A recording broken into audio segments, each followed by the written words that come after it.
Always alerting, always tracking. This is Next Weather. You can't trust a whale. Who can you trust? Especially a beluga. Yeah, we absolutely. can trust Ivan. We He's can. right all the time. Until I get the weather wrong, but hey, you were dead on about it. The weekend. You know, a mixed bag is what we call it, and that's what we got. We got a little bit of rain Saturday and a lot on Sunday. A deluge there. We had baseball games canceled. Little League, right? I think Lauren missed out there.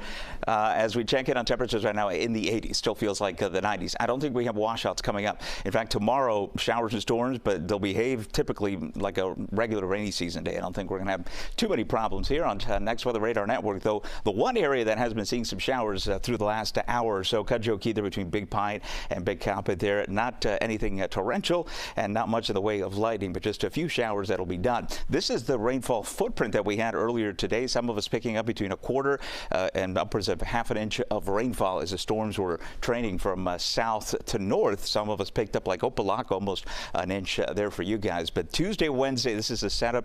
Afternoon showers and thunderstorms. It'll start getting hotter, and I think by the middle and end of the week, we're really going to crank up the temperatures. Not that we're going to have record highs. It's just we're going to spend a lot longer in the sunshine than we've had the last few days. We're going to have inland thunderstorms. It's an classic east flow that's going to set up again. Remember last week we had those more overnight showers and then continuing into the morning. That's the setup we have for Thursday and Friday with those feels-like temperatures back into the triple digits. A few showers in the morning and then in the afternoon. Plenty of coverage for tomorrow. 40 to 50% as we then begin to dry things out. Still a southeast wind, and that will push the storms to the north and west. Eventually, that southeast wind will turn more easterly, and so that will get rid of most of the rainfall here through the afternoons, and then we'll just have to deal with those morning showers. There it is on Wednesday afternoon once again, and then we get drier by the time we get into Thursday and Friday. So no real washouts here, no big rain on the way for us as we check in on the tropics, which should be a lot more active this time of year. We only have two areas that we're watching. One is well out. I mean, this is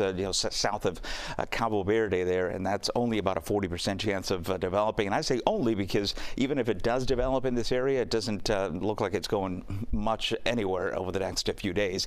And then the other area that you'll remember from last week that we were tracking, it's still over the Lesser Antilles, at times pulsing up with some heavy showers and thunderstorms. National Hurricane Center also has that tagged at a medium potential development, but some of the latest model runs, I mean, this is just kind of a washout here. Just perhaps if it gets organized closer to the Yucatan there with a tropical depression, but you know, the peak of hurricane season is next week. We're talking September 10th. Again, this feature there not materializing. We could still not have an E storm in the, or I should say an F storm in the forecast. That would be Francine, which is the next name. Rip currents on the moderate side for tomorrow. You'll have no issues if you're still taking out the boat with no alerts along the Atlantic or Florida Key waters. As we check in on the forecast tomorrow, highs back around 90 degrees for the afternoon. We'll be into the low 90s the rest of the week. Rain chances, as I mentioned, going down, so that heat potential going back up with those heat advisories likely coming back. And we will do the same. I'm Betty.